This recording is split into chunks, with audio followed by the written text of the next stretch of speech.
मूर्तिजापूर तालुक्यातील दर्यापूर रोडवर दुर्गवाडा फाट्याजवळ पोलीस पथकाने कारवाई करून 7 गोवंश कत्तलीसाठी घेऊन जाणारे चारचाकी वाहन पकडल्याची घटना घडली।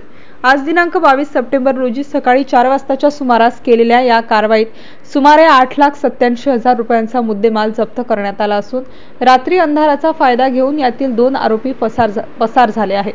पोलीस निरीक्षक श्रीधर गुठ्ठे यांना मिळालेल्या माहितीनुसार त्यांच्या मार्गदर्शनाखाली पोलीस उपनिरीक्षक Ranjit Khedkar, head constable Gajanan Sayyam, Irfan Ali, home guard Shirsat या पोलीस पथकाने दिनांक 22 सप्टेंबर रोजी पहाटे 4 वाजेदरम्यान वाहन क्रमांक MH30 BD 4335 याचा लाखपुरी पासून पाठलाग करीत असताना दुर्गवाडा फाट्याजवळ वाहन पकडले असतात त्यामधील 7 जनावर अत्यंत निर्दयीपणे कत्तलीसाठी घेऊन जाताना पकडले।